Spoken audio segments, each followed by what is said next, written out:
것을 내어주시고 우리를 구하셨네. 나는 노래하네. 날 구원하신 주의 은혜, 모든 것을 주께 맡기고 내 삶 주께 드리리. 누가 우리를 주 사랑해서 끊을 수 있으리. 나 이제 주만 편히 살겠네. 그 어떤 것도 갖지 못하네. 주님의 사랑 작은 나를 감싸네. 오 주의 영광 안에 살겠네.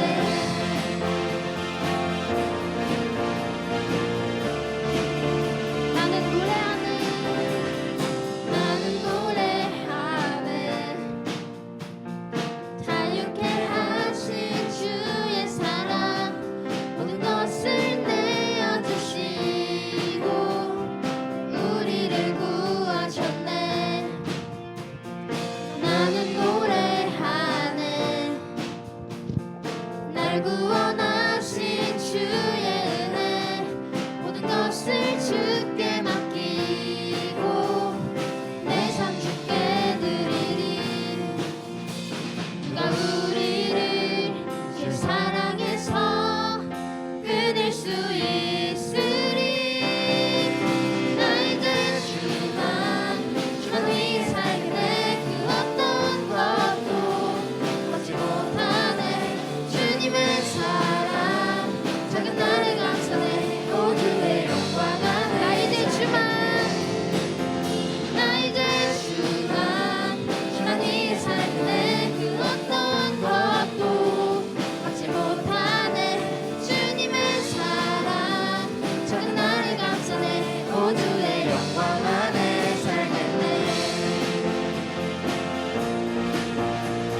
오늘은 마태복음 6장 13절 지난주에 우리 함께 나누었던 말씀을 가지고 다시 한 번 더 하나님의 영광을 위하여라는 제목으로 우리가 함께 말씀을 나누고자 합니다.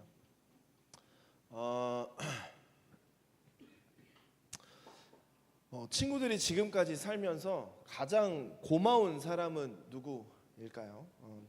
뭐 낳아주시고 길러주신 부모님일 수도 있고, 또 학교에서 애정을 가지고 가르쳐 주시는 선생님이실 수도 있고, 교회 목사님이나 또 선생님일 수도 있을 것 같습니다. 우리가 고마운 사람에게 편지를 써본다고 한번 생각해 봤으면 좋겠습니다. 그 내용에는 어떤 내용을 담으면 좋을까요? 우리가 지금 쓴다고 생각해 보면 편지에 어떤 내용을 쓰면 그분이 가장 기뻐할 수 있을까 생각하면서 쓰게 될 텐데, 그분이 그 대상이 나에게 어떤 일을 하셨는지를 자세히 쓰고, 그 일로 인해서 우리 친구들이 어떤 감정을 느꼈고 그 일이 친구들에게 어떤 도움이 어떻게 도움이 되었는가, 이런 내용들로 구체적으로 편지를 쓴다면 아마 편지를 받는 사람이 보람도 느끼고 고마운 기쁨을 느끼게 될 것 같아요. 전사님이 살면서 남자한테 2번 편지를 받아봤어. 한 번은 전사님하고 30년 친구인 친구가 이제 군대에서 편지 보낸 거 한 통이랑, 한 통은 작년에 전사님 결혼 때 축하해줬던 전도사님 있잖아. 그분이 전사님 생일 때 편지를 써줬어. 요만한 편지지에다 3장을 써서 꽉 채워서 지금도 그거 간직하면서 엄청 웃고 있는데, 그 내용들에는 그랬어. 그 전사님이 사람이 좀 약간 간사하게 생겼잖아. 전사님이 그 사람 별명을 이제 야마모토라고 지었거든. 일본 사람 같이. 그분이 또 주중에 또 수염을 안 깎아 또. 그래서 맨날 야마모토라고 하는데, 그분이 또 생긴 게 좀 그래가지고 학기 초에 이렇게 막 누가 이렇게 다가가지 못했었어. 그래서 그 전사님 이렇게 자기는 열심히 다가가려고 하는데 다가가지 못했고, 전사님이 이제 그 친구랑 그 전사님이랑 이제 친해지면서 그 친구가 그 전사님이 전사님한테 했던 편지의 내용들이 적응하기 어려웠던 학교 생활 가운데에서 이제 함께 다가와주고, 함께 이렇게 친구들과 또 여러 무리들이 함께 어떤 막 이유 주절주절 쓰면서 너무너무 고마웠다라고 하는 내용의 편지를 받아봤을 때, 전사님은 사실 대학원에 갔던 게 원래 굳이 이 대학원에 전사님이 재수 삼수하면서 갈 필요성을 못 느꼈었는데, 여기를 굳이 오게 된 것은 어떤 사람들을 만나고자 하는 마음에서 이 학교를 오게 되었는데, 그런 어떤 전사님의 관점을 가지고 이 학교를 와서 전사님들과 친해지고 이런 것들이 그저 내가 잘못 생각하고 이곳에 오진 않았구나라고 생각했던 적이 있어서, 우리는 이렇게 편지를 쓰고자 하는 사람들에게 어떤 그분이 하는 것들, 그 사람이 하는 것에 대해서 좀 이렇게 자세히 쓰고 또 고마운 마음을 담는다면 그 받는 사람들의 기분이 좋았더라라고 하는 감정도 전사님이 받았었던 것 같아요. 전사님이 이 편지의 이야기로 이 말씀을 시작하는 이유는 우리에게도 날마다 써야 하는 편지의 대상이 있기 때문인데, 편지의 대상은 하나님이신데, 편지의 대상이신 하나님께 영광을 돌리고 하나님을 기쁘시게 하는 기도가 우리의 편지여야 한다는 거죠. 우리는 날마다 하나님께 이 편지 기도를 해야 하는데, 그 기도에는 하나님이 어떤 분이시며 우리를 위해서 어떤 일을 하셨는지 고백하고, 하나님으로 인해서 얼마나 감사하고 기쁜지 그 표현하며, 하나님의 은혜로 우리의 삶이 어떻게 변화되어 가고 있는지 고백하는 것, 그럼으로써 하나님을 높이는 것이 바로 우리가 하나님께 영광을 돌리는 그런 기도를 하는 것이 우리가 하나님께 영광을 돌리는 것이 되어야 된다라는 거죠. 그래서 우리는 계속해서 기도에 대해서 나누게 되는데, 오늘 우리는 함께 읽은 본문 말씀을 통해서 하나님께서 어떤 분이신지를 다시 한번 살펴보고, 하나님 나라의 백성의 올바른 기도가 어떤 것인지 우리가 함께 생각해보고, 우리의 모습이 하나님께서 보시기에 합당한 모습으로 나아가는, 그래서 하나님께 영광을 돌리는 삶의 그 은혜가 있는 우리 귀한 고등부 친구들이 다 되기를 소망합니다. 먼저는 지난주와 같이 이 다윗의 모습을 보면서 기도가 어떠해야 하는지 우리가 생각해 보면 좋을 것 같은데, 다윗은 이스라엘의 2대 왕이 된 후에 하나님의 언약궤를 예루살렘으로 가지고 오게 됩니다. 언약궤라고 하는 것은 하나님의 언약의 말씀 10계명과 통틀어서 세 가지의 물건이 담겨져 있었는데, 당시 이스라엘 백성들에게는 이 언약궤라고 하는 것은 하나님의 권능의 능력의 상징이었어요. 처음 만들어졌을 당시에는 성막에, 광야에 있던 성막에 보관되어져서 이스라엘의 그 광야 이동과 함께 하다가 이 가나안 땅에 정착한 이후에 여러 곳으로 옮겨 다니다가 이 다윗 왕에 의해서 이 언약궤가 예루살렘에 있는 시온성으로 옮겨지게 됐는데, 언약궤는 당시 많은 중요한 역할을 했었는데, 그럼에도 불구하고 이 언약궤는 여러 곳으로 이동했었고, 다윗이 왜 시온성으로 옮겼는가에 대해서 우리가 한번 살펴본다면 역대상 13장에서는 이렇게 얘기해. 우리가 우리 하나님의 궤를 우리에게로 옮겨오자. 사울 때에는 우리가 궤 앞에서 묻지 아니하였느니라. 이스라엘의 첫 번째 왕이었던 사울은 진정한 이스라엘의 이 왕이신 여호와 하나님의 뜻을 묻고 순종하지 않았던 모습을 우리가 다 알고 있는데, 왕이 된 사울은 자기 뜻대로 판단하고 행동하고 하나님께 순종하기보다는 자신을 높이기를 좋아하는 왕이었다라는 거죠.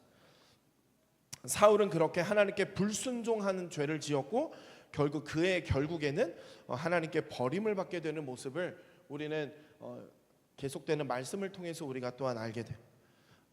이러한 잘못된 과정을 다윗은 몸소 체험하기도 했고 받고 들었고, 결국 왕이 된 이후에 이 다윗은 언약궤 앞에서 하나님의 뜻을 묻고 하나님의 왕이신 하나님의 뜻대로 이스라엘을 통치하는 것이 가장 중요한 것을 알았던 왕이 다윗 왕이었다는 거지.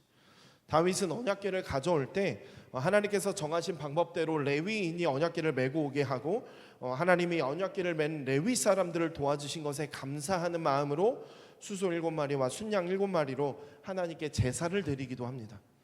마침내 미리 준비해둔 장막에 언약궤를 두었을 때 다시 하나님께 번제와 또 화목제를 드리고 백성을 축복한 후에 온 이스라엘 백성에게 음식을 나누어 주며 기쁨을 누리는 왕이었습니다.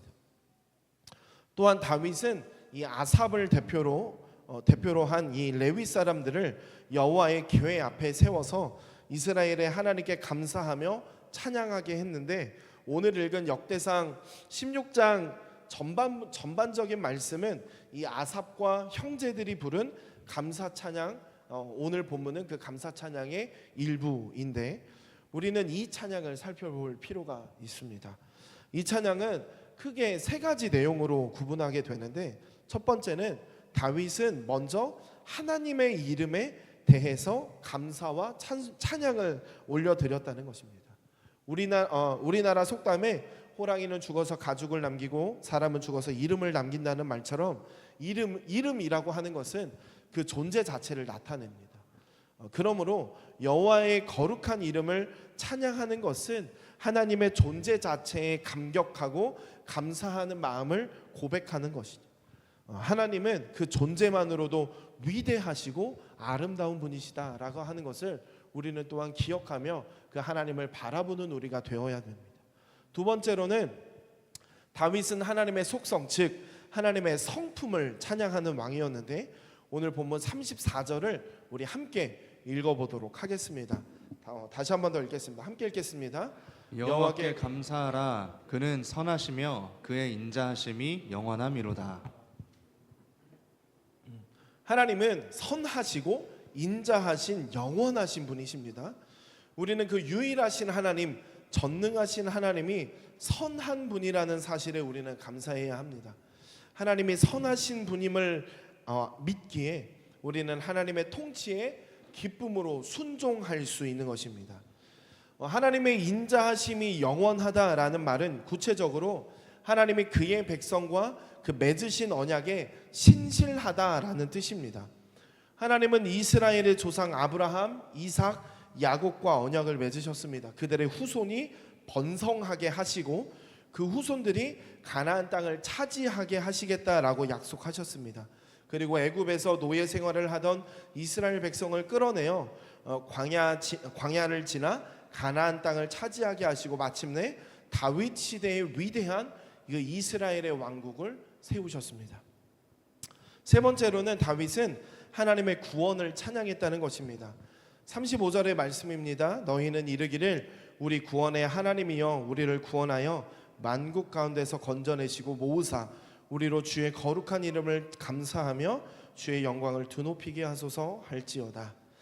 하나님은 언약을 기억하시고 애굽의 지배를 받고 있던 이스라엘 백성을 구원해 내셨습니다. 또한 수많은 이방 민족과의 전쟁에서 이스라엘을 지키시고 승리하게 하셨습니다.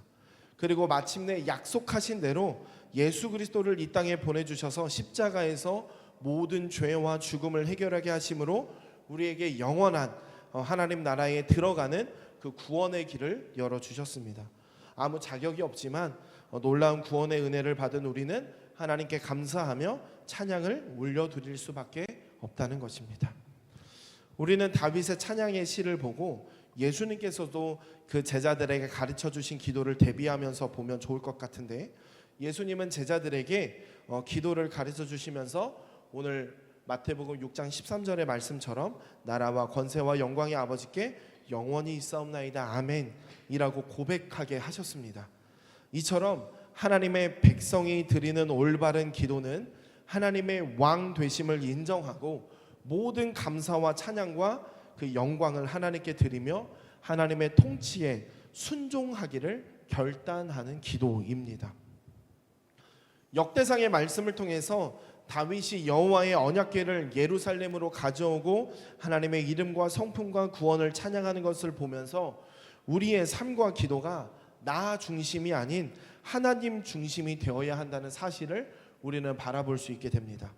그리고 예수님께서 하늘에 계신 아버지의 이름이 거룩히 여김을 받으시기를 원하는 것으로 시작하여 나라와 권세와 영광의 아버지께 영원히 있다라는 고백으로 끝나는 기도를 가르쳐 주시는 것도 우리가 하나님을 왕으로 인정하고 하나님께 영광을 돌리는 삶과 기도를 드려야 한다는 것을 깨닫고 우리의 기도가 하나님께 모든 것을 인정하는 기도로 영광을 돌려야 한다는 것입니다.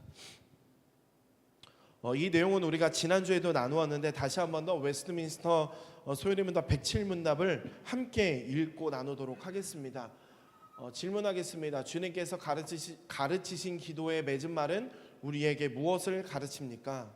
대개 나라와 권세와 영광이 아버지께 영원히 있사옵나이다 아멘 이라는 주님께서 가르치신 기도의 맺은 말은 우리로 하여금 기도할 담력을 오직 하나님께로부터 얻고 나라와 권세와 영광을 하나님께 돌림으로써 기도할 때 하나님을 찬송할 것을 가르칩니다.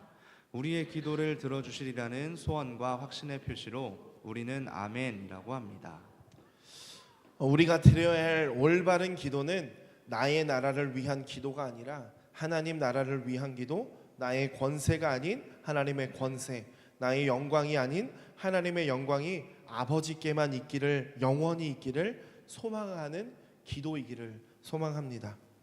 우리 친구들은 어떤 기도를 드리며 살아가고 있습니까? 혹시 사울처럼 하나님의 뜻보다는 나의 뜻과 나의 계획이 이루어지기만을 바라면서 나의 욕망을 위해서 기도하고 있지는 않은가 우리가 생각해 봤으면 좋겠습니다. 내가 원하는 것만을 기도하고 있지는 않은지 우리가 한번 되돌아봤으면 좋겠습니다. 우리의 기도는 나의 뜻이 아닌 하나님의 나라를 인정하고 하나님의 주권을 인정하며 하나님의 뜻이 나에게 이루어지기를 기도할 때 우리는 진정으로 하나님의 영광을 위해서 사는 사람들이 될 것입니다. 나를 통해 하나님의 영광이 나타나는 삶을 살기를 기도하는 우리 고등부 친구들이 되기를 소망합니다. 그를 위해서 우리가 매일 하루를 시작할 때 먼저 하나님께 감사와 찬양을 드리는 우리가 찬양의 기도를 드리는 우리가 되어보는 것도 좋은 것 같습니다. 매일 아침이 시작된다라고 하는 것은 오늘 하루 우리에게 그 삶의 기회를 더하시는 것이고 우리에게 삶의 기회가 주어졌다 라고 하는 것은 오늘 하루 하나님께 예배하는 삶을 살아가며 하나님께서 주시는 그 은혜를 누리는 그 기회가 주어졌다는 것이기에 우리는 감사의 또한 찬양의 기도가 우리의 매일 아침의 시작이 되었으면 좋겠습니다. 더 나아가서 하나님이 나의 아버지가 되어주셔서 감사하다 고백하고 선하고 신실하신 하나님의 성품을 찬양하며 나와 같은 죄인을 구원해 주신 그 은혜에 감사할 수 있는 우리가 되기를 소망합니다. 그리고 하나님이 온 우주의 왕이시며 나의 삶의 주관자이사 또한 왕이심을 고백해 보면 좋을 것 같습니다. 왕이신 하나님께 순종하기로 결단하며 나의 하루를 통해서 하나님께서 기뻐하시는 일들이 우리에게 이루어지고 하나님의 영광을 받으시기를 원한다고 우리가 기도하는 우리가 되었으면 좋겠습니다. 그로 인해서 하나님께서 주시는 진정한 평안과 기쁨이 우리 마음에 가득함을 경험하는 그리고 고백하는 우리 고등부 친구들이 되기를 소망합니다. 우리 고등부 친구들 가운데는 이제 특별한 일이 있죠. 1년 동안 고3으로 또 여러 날 동안 고3 수험생으로 살아갔던 우리 친구들이 있었을 건데 그 가운데서는 굉장히 어려운 일과 또한 어려운 마음과 또한 힘든 마음들을 가지고 그 길들이 절대 쉽지는 않았을 것입니다. 그리고 우리 1학년, 2학년 친구들 또한 고등학생으로서 이제 수능을 준비하는 친구들로서 우리들의 삶 또한 절대 녹록지 않았을 것이다라고 생각하게 돼요. 그런데 우리 친구들이 그러한 과정들을 겪으면서 지금 지나고 있는 중에서 어려운 삶, 이 절대 쉽지 않은 삶을 1년과 또한 3년을 보내면서 어떤 마음으로 기도하면서 보냈는지 한번 생각해 봤으면 좋겠습니다. 지금 우리 친구들의 마음은 자신이 원하는 곳을 지향하며 살아가고 있지는 않을까요? 자신이 원하는 것을 구하면서 기도하고 있지는 않은지 생각해 봤으면 좋겠습니다.